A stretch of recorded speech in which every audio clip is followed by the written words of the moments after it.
Pasta 8. Faixa 1. 8. A importância de dizer não.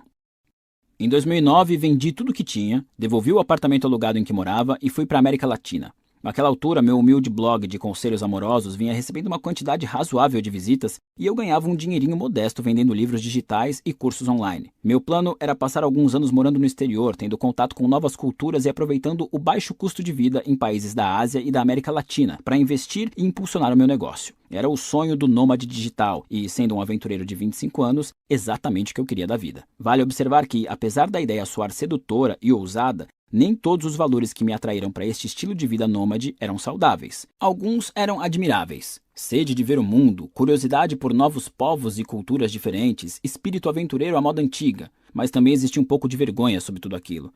Na época eu mal notava, mas, se fosse honesto comigo mesmo, sabia que havia um valor errado à espreita. Não enxergava, mas em momentos de tranquilidade, se me permitisse ser completamente sincero, tinha uma sensação.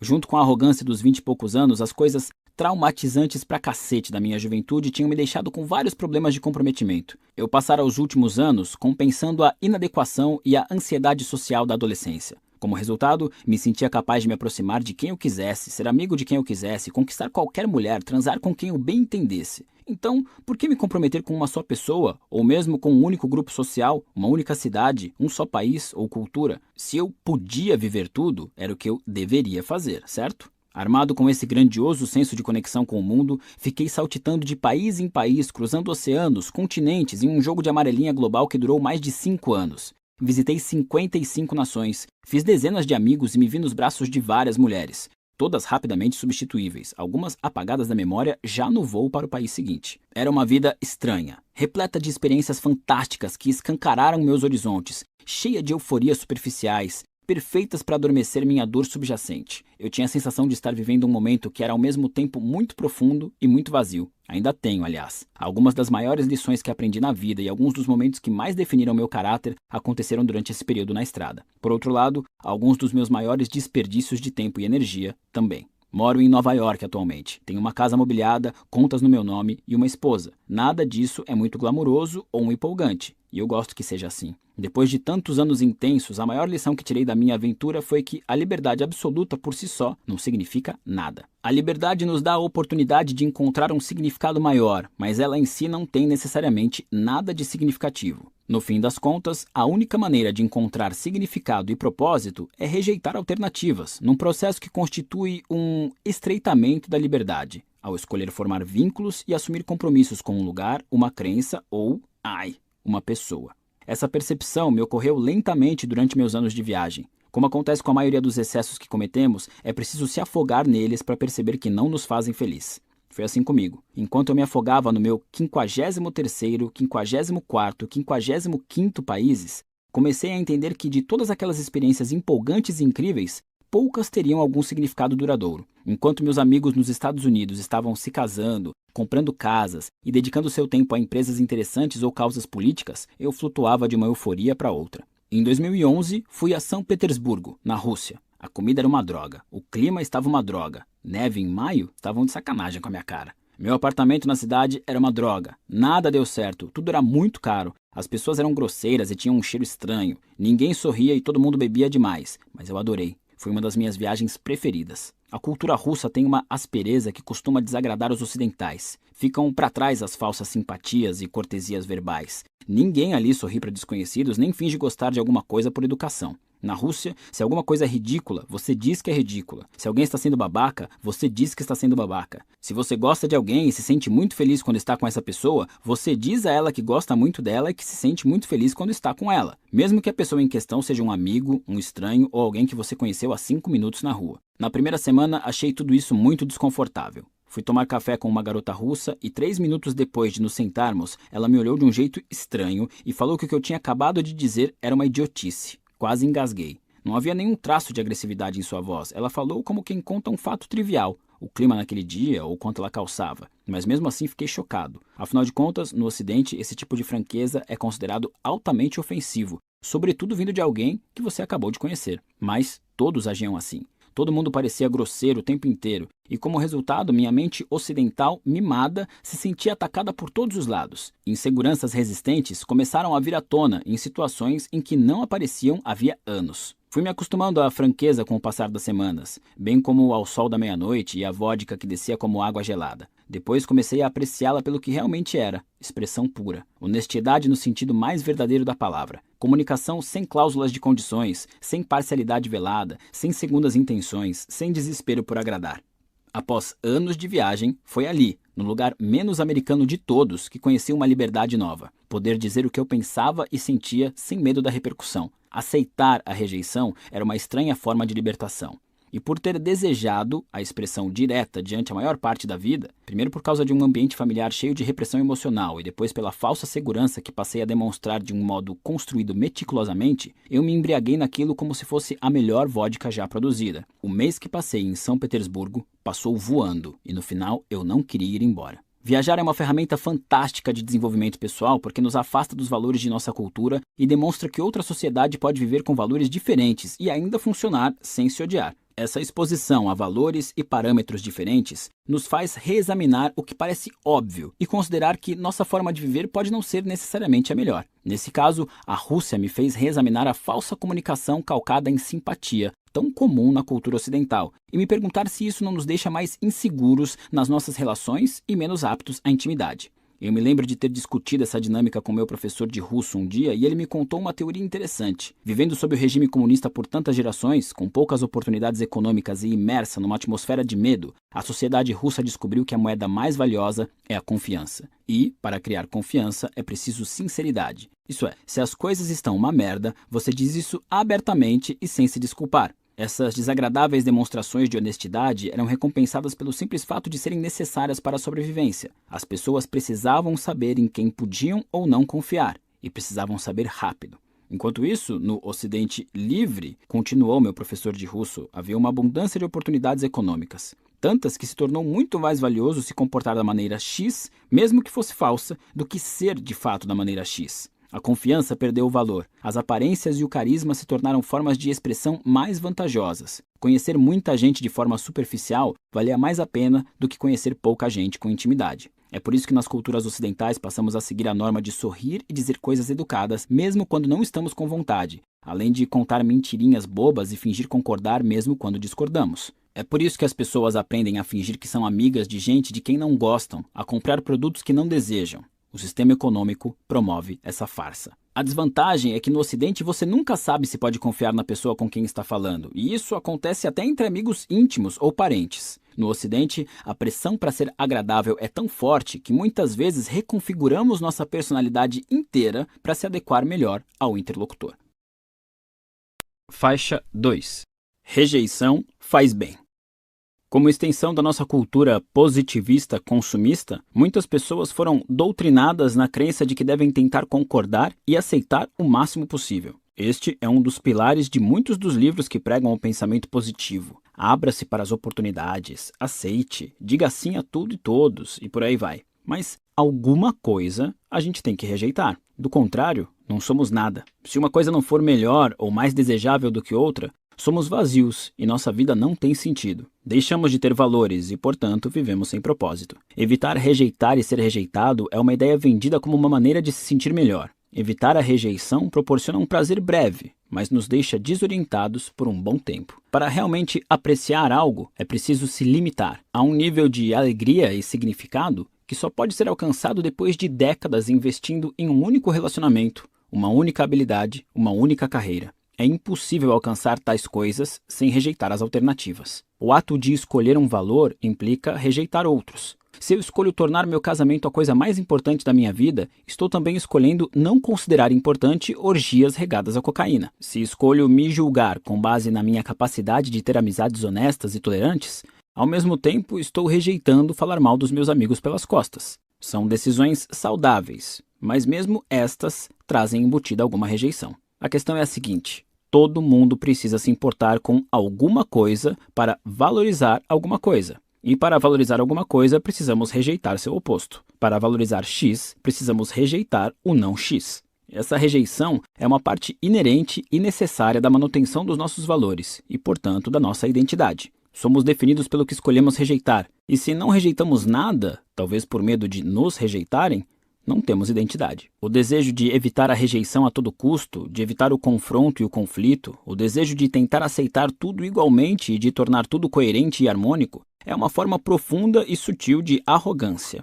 Pessoas que pensam assim acham que merecem se sentir bem o tempo todo, aceitando tudo porque rejeitar algo pode causar desconforto a elas mesmas ou a outra pessoa. E como elas se recusam a rejeitar qualquer coisa, levam uma vida sem valores, egoísta e voltada para o prazer. Tudo que importa a esses indivíduos é sustentar essa euforia mais um pouco, evitar os fracassos inevitáveis da vida, fingir que não existe sofrimento. Saber dizer não é crucial. Ninguém quer ficar preso num relacionamento infeliz. Ninguém quer ficar preso num emprego ruim, fazendo um trabalho em que não acredita. Ninguém quer se sentir impedido de ser sincero. Mas a gente escolhe essas coisas, o tempo todo. A honestidade é um desejo natural da humanidade, mas um de seus efeitos colaterais é nos obrigar a ouvir e dizer não. Desse modo, a rejeição aprimora nossos relacionamentos e torna a vida emocional mais saudável. Faixa 3. Limites. Era uma vez 2 jovens, um garoto e uma garota. A família de um odiava a família de outro. Um dia, o garoto entrou de penetra numa festa da família da garota porque ele era meio babaca. Quando viu o garoto, a garota sentiu que os anjos cantavam uma melodia muito doce para suas partes íntimas e se apaixonou por ele na hora, sem mais nem menos. Então, ele se esgueirou para o jardim da casa dela e ali os dois decidiram se casar no dia seguinte. Porque, claro, isso é uma ótima decisão, ainda mais quando seus pais querem assassinar seus futuros sogros. Avancemos alguns dias. As famílias descobrem o casamento e tem um chilique. Mercúcio morre. A garota fica tão chateada que toma uma poção para dormir por 2 dias. Mas, infelizmente, o jovem casal ainda não tinha aprendido as manhas de uma boa comunicação conjugal. E a jovem simplesmente esquece de contar que fez isso ao marido. Então, o jovem confunde o coma da esposa com suicídio, perde completamente a linha e se mata, achando que vai ficar com ela no além ou coisa assim. Mas aí ela acorda do coma e quando descobre que o marido se suicidou, resolve se matar também. Fim. Hoje em dia, Romeu e Julieta é sinônimo de romance na nossa cultura, visto como a grande história de amor na cultura de língua inglesa, um ideal emocional a igualar. Mas se prestarmos atenção ao que acontece na história, vemos que aqueles garotos estavam surtados. Prova disso é que se mataram. Muitos estudiosos suspeitam que Shakespeare tenha escrito Romeu e Julieta não como uma história que celebraria o romance, mas como sátira, como forma de mostrar que o amor é insano. Ele não queria que a peça fosse uma glorificação do amor. A peça é justamente o contrário, uma grande placa de neon piscando, mantenha a distância, e cercada por uma fita da polícia avisando, não ultrapasse. Durante a maior parte da história da humanidade, o amor romântico não foi celebrado como é hoje em dia. Na verdade, até meados do século XIX, era visto como um impedimento psicológico desnecessário e potencialmente perigoso para as coisas realmente importantes da vida. Cuidar bem da fazenda, por exemplo, e ou se casar com um cara que tivesse um monte de ovelhas. Em geral, os jovens eram afastados à força de suas paixões românticas em favor de casamentos que lhes trouxessem vantagens econômicas práticas, que pudessem proporcionar estabilidade tanto para o casal quanto para as famílias. Hoje, no entanto, todo mundo se derrete por esse amor ensandecido. Ele predomina em nossa cultura, e quanto mais dramático, melhor. Seja Ben Affleck tentando destruir um asteroide e salvar a Terra para impressionar a garota que ama, Mel Gibson assassinando centenas de ingleses e tendo fantasias com sua esposa estuprada e assassinada enquanto está sendo torturado até a morte, ou aquela elfa que abre mão da imortalidade para ficar com Aragorn em O Senhor dos Anéis. Além de comédias românticas idiotas em que Jimmy Fallon desiste de assistir a final do Red Sox porque Drew Barrymore tem necessidades ou algo assim. Se esse tipo de amor romântico fosse cocaína, todos seríamos, em termos de cultura, Tony Montana de Scarface, enterrando a cara numa montanha de amor romântico e gritando "Say hello to my little friend". Estamos descobrindo que o amor romântico é mesmo equivalente à cocaína. Sério, é assustadoramente parecido. Ambos estimulam exatamente as mesmas partes do cérebro, deixam o usuário eufórico e se sentindo bem por um tempo, mas criam a mesma quantidade de problemas que solucionam, iguaizinhos. A maioria dos elementos que buscamos no amor romântico, exibições dramáticas e desconcertantes de afeto, altos e baixos turbulentos, não são demonstrações genuínas e saudáveis de amor. Muitas vezes não passam de mais uma forma de arrogância, só que nesse caso se manifestando no relacionamento. Eu sei, eu estou dando uma de estraga prazeres. Sério que esse tipo de pessoa fala mal do amor romântico? Mas presta sua atenção. Existem formas saudáveis e formas não saudáveis de amar. O amor não saudável é o que une duas pessoas que estão usando aquele sentimento como meio de escapar de seus problemas, ou seja, um usa o outro como fuga. O amor saudável é o que une duas pessoas capazes de reconhecer e enfrentar seus problemas com o apoio um do outro. Duas coisas diferenciam uma relação saudável de uma não saudável. 1. Se ambos sabem aceitar responsabilidades. E 2. Se estão dispostos a rejeitar um ao outro e ser rejeitados um pelo outro. Em qualquer relação insalubre ou tóxica, em ambos os lados haverá um senso de responsabilidade fraco e uma incapacidade de rejeitar e ser rejeitado. Em uma relação saudável, haverá limites claros entre as duas pessoas e seus valores, além de uma abertura para rejeitar e ser rejeitado quando necessário. Por limites, entenda-se a distinção da responsabilidade pelos problemas individuais. Pessoas em um relacionamento saudável, com limites fortes, assumirão a responsabilidade por seus próprios valores e problemas, e não pelos do parceiro. Pessoas em uma relação tóxica, com limites fracos ou inexistentes, sempre evitarão a responsabilidade por seus problemas e ou assumirão a responsabilidade pelos do parceiro. Como identificar limites fracos? Eis alguns exemplos. Você não pode sair com seus amigos sem mim. Você sabe que eu fico com ciúme. Fique em casa comigo. Meus colegas de trabalho são uns idiotas. Sempre me fazem chegar atrasado para reuniões porque preciso ficar explicando como devem fazer o próprio trabalho. Não acredito que você me fez de idiota para minha irmã. Nunca mais discorde de mim na frente dela. Eu adoraria aceitar esse emprego em Milwaukee, mas minha mãe nunca me perdoaria se eu fosse morar tão longe. A gente pode namorar, mas será que você pode não comentar nada com a minha amiga? É que a Cindy fica muito insegura quando eu estou namorando e ela não.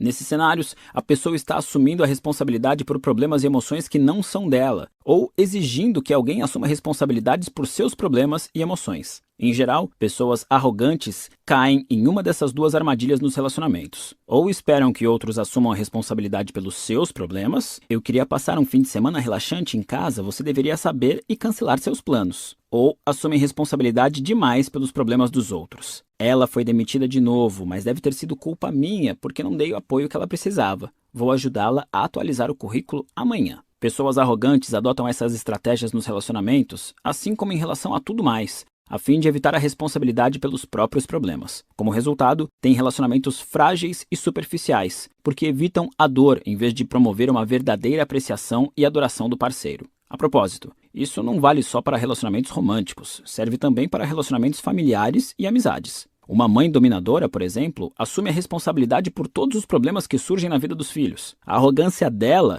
incentiva a arrogância nos filhos, que crescem acreditando que outras pessoas devem se responsabilizar pelos problemas deles. É por isso que os problemas de relacionamento de um casal são assustadoramente semelhantes aos problemas de relacionamento dos pais de cada parceiro. Quando a responsabilidade por suas emoções e ações está indefinida, quando não está claro quem é responsável pelo quê, quem é culpado de quê, por que você está fazendo o que está fazendo, você nunca desenvolve valores fortes para si mesmo. Seu único valor se torna fazer o parceiro feliz. O seu único valor se torna esperar que o parceiro o faça feliz. Isso é autodestrutivo, é claro. E os relacionamentos com essa característica costumam despencar como Hindenburg, com todo o drama a que se tem direito, fogos de artifício e tudo. Ninguém pode resolver os seus problemas para você. E nem deviam tentar, porque isso não vai fazê-lo feliz. Da mesma forma, você não pode resolver problemas alheios, porque isso não vai ajudar a fazê-los felizes. Um relacionamento não saudável é quando duas pessoas tentam resolver os problemas um do outro para se sentir bem consigo mesmas. Um relacionamento saudável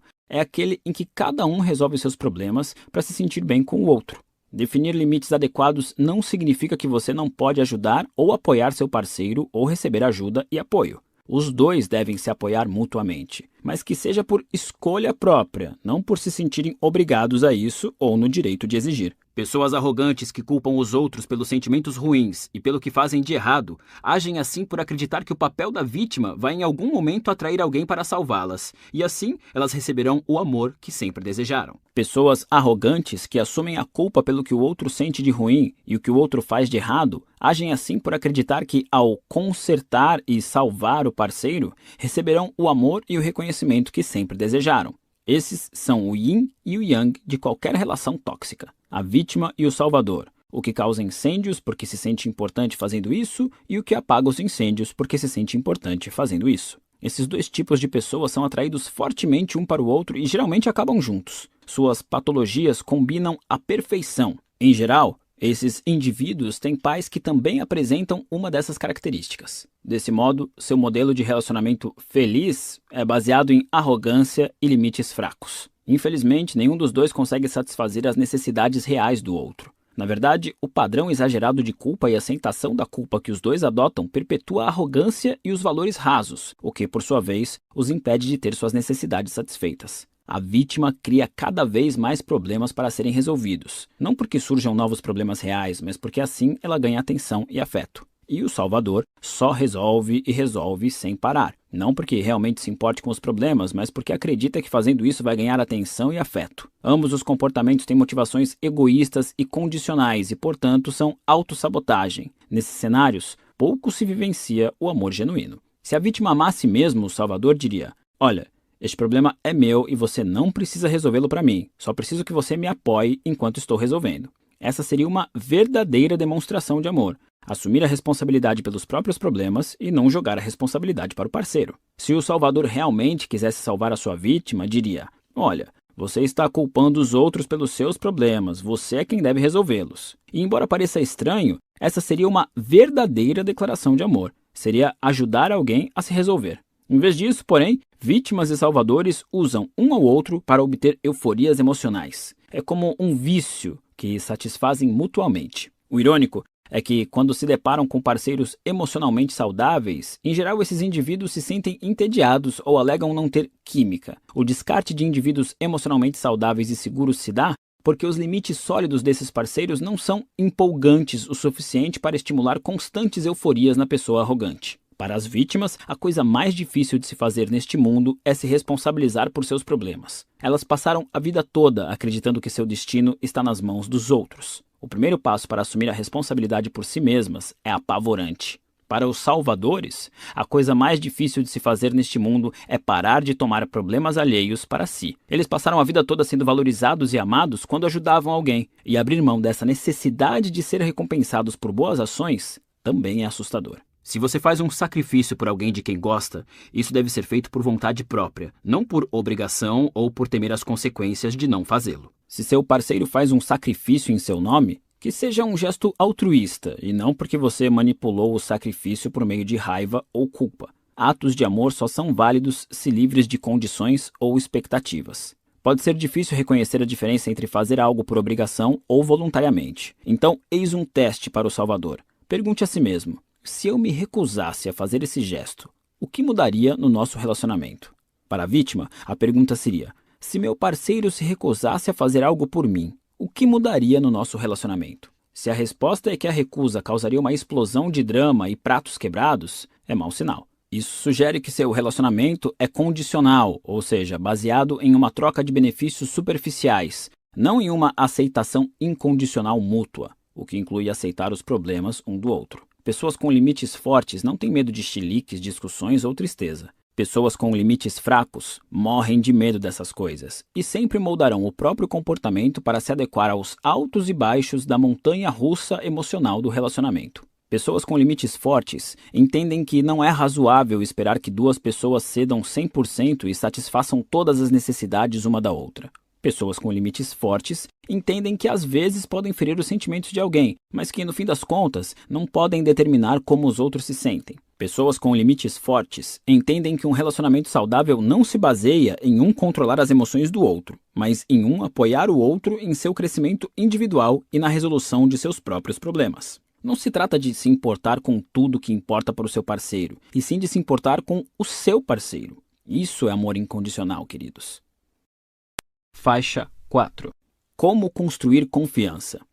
Minha esposa é daquelas que ficam uma eternidade na frente do espelho. Ela adora ficar linda e eu também adoro que ela fique linda, é claro. Antes de sairmos à noite, ela emerge do banheiro depois de uma sessão de 1 hora de maquiagem, cabelo, roupas e tudo mais que as mulheres fazem lá dentro e me pergunta se está bonita. Em geral, está deslumbrante. De vez em quando, não. Talvez tenha tentado fazer algo novo no cabelo ou decidido usar uma bota que algum designer de moda escandaloso de Milão achou vanguardista. Seja qual for o motivo, algumas coisas não funcionam. Quando digo isso, ela fica irritada, volta para o closet ou para o banheiro para refazer tudo e nos atrasar mais meia hora, soltando um monte de palavrões e às vezes até direciona alguns para mim. O estereótipo masculino nessas situações é mentir para deixar a namorada, a esposa feliz. Mas eu não faço isso. Por quê? Porque no meu relacionamento, honestidade é mais importante do que me sentir bem o tempo inteiro. A última pessoa com quem eu deveria ter que censurar minhas opiniões é a mulher que eu amo. Por sorte, sou casado com uma pessoa que concorda com isso e está disposta a ouvir o que penso sem censura. Ela também chama atenção para as minhas babaquices, é claro, um dos traços mais importantes que ela me oferece como parceira.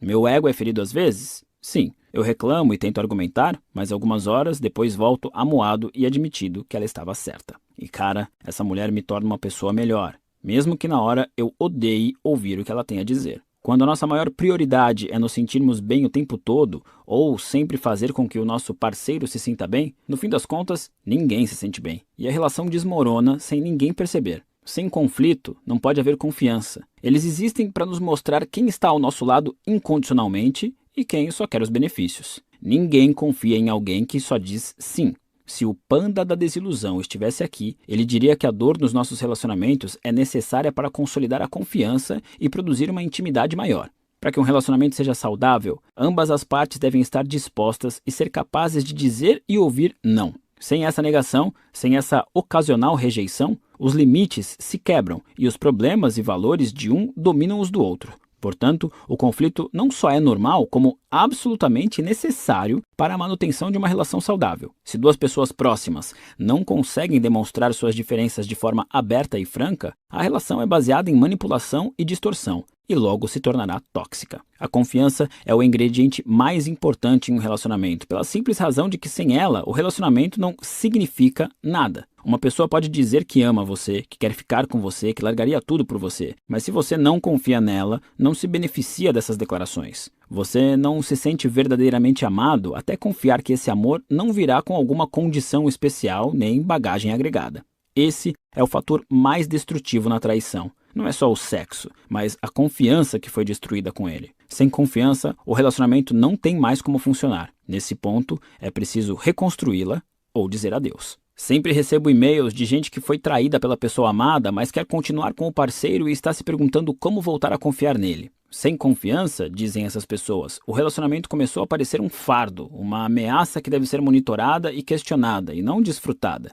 O problema é que a maioria das pessoas que é pega traindo pede desculpa, usa o famoso "isso nunca mais vai acontecer" e pronto. É como se órgãos sexuais estivessem sempre se chocando por acidente. Muitos traídos aceitam essa resposta logo de cara e não questionam os valores e o que realmente importa para seu parceiro. Não se perguntam se esses fatores fazem valer a pena ficar com ele. Estão tão preocupadas em manter o relacionamento que não reconhecem que ele se tornou um buraco negro que consome seu amor próprio. Se as pessoas traem, é porque algo além do relacionamento é mais importante para elas. Pode ser o poder que exercem sobre os outros, pode ser a necessidade de autoafirmação através do sexo, pode ser a entrega aos próprios impulsos. Seja o que for, é evidente que os valores de quem trai não estão alinhados de forma a sustentar um relacionamento saudável. Se o traidor não admite ou aceita isso, se só dá a velha resposta "não sei o que eu tinha na cabeça", ele não tem a autoconsciência necessária para resolver qualquer problema do relacionamento. Os traidores precisam, portanto, começar a descascar a cebola da autoconsciência e descobrir quais valores escrotos os levaram a quebrar a confiança no relacionamento, e se realmente ainda valorizam essa relação. Precisam ser capazes de dizer: eu sou egoísta, eu me preocupo mais comigo do que com meu parceiro. Para ser sincero, eu nem respeito muito esse relacionamento. Se os traidores não conseguem expressar seus valores de merda e mostrar que os superaram, não há motivo para acreditar que são confiáveis. E se não são confiáveis, o relacionamento não vai melhorar nem mudar. Outro fator que ajuda a recuperar a confiança é bem prático: o histórico. Se alguém trai, as palavras que dirá na sequência soarão agradáveis, mas é preciso enxergar se há um histórico consistente de melhoria no comportamento. Só então é possível ter certeza de que os valores do traidor estão alinhados corretamente e que ele realmente mudará. Infelizmente, construir um histórico de confiança leva tempo, sem dúvida muito mais que o necessário para quebrá-la. Durante esse período de reconstrução da confiança, é provável que as coisas fiquem uma merda. Ambas as partes devem estar conscientes da batalha que estão escolhendo encarar. Eu usei o exemplo da traição em um relacionamento romântico, mas esse processo se aplica a violações em qualquer relação. Só é possível reconstruir a confiança se as duas etapas seguintes acontecerem. 1. Quem traiu admite os valores verdadeiros que causaram a ruptura e os assume. E 2. Quem traiu constrói um histórico sólido de comportamento melhor ao longo do tempo. Sem o primeiro passo, não deve nem haver uma tentativa de reconciliação. A confiança é como um prato de porcelana. Uma vez quebrado, é possível reconstruí-lo com algum cuidado e atenção. 2 vezes quebrado, partirá em mais cacos e consertá-lo levará muito mais tempo. Se a outra pessoa continuar a quebrá-lo, em algum momento será impossível restaurá-lo. Haverá cacos e poeira demais. Faixa 5. A liberdade através do compromisso.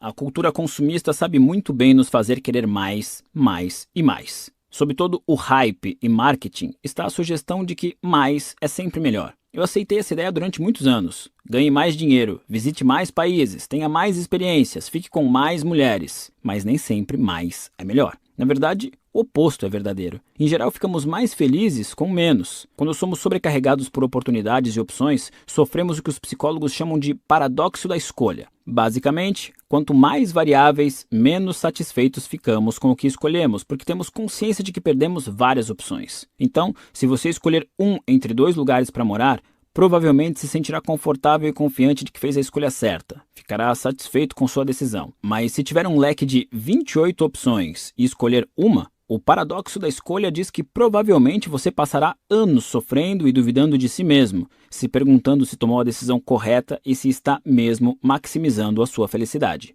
E essa ansiedade, esse desejo por certeza, perfeição e sucesso trará infelicidade. Então, como agimos? Bom, se você for como eu costumava ser, evita escolher qualquer coisa. Tenta manter suas opções em aberto o máximo de tempo possível. Evita se comprometer. Mas, embora investir profundamente em uma pessoa, um lugar, um emprego ou uma atividade possa nos negar a amplitude de experiências que gostaríamos, buscar uma amplitude de experiência nos nega a oportunidade de vivenciar as recompensas das experiências mais profundas. Existem algumas experiências que você só pode ter depois de morar no mesmo lugar por 5 anos, de ficar com a mesma pessoa por mais de uma década, de passar metade da vida fazendo o mesmo trabalho. Agora que já passei dos 30, finalmente reconheço que o comprometimento, à sua maneira, oferece uma gama muito rica de oportunidades e experiências que nunca estariam disponíveis para mim, não importa onde eu fosse ou o que fizesse. Quando você tenta ter uma amplitude muito grande de experiências, o retorno é cada vez menor a cada nova aventura, a cada nova pessoa ou coisa. Se você nunca saiu do seu país, o primeiro país que visita inspira uma imensa mudança de perspectiva, porque você tem uma base de experiências muito pequena. Mas quando você já esteve em 20, o 21º acrescenta pouco. E quando esteve em 50, o 51º adiciona ainda menos.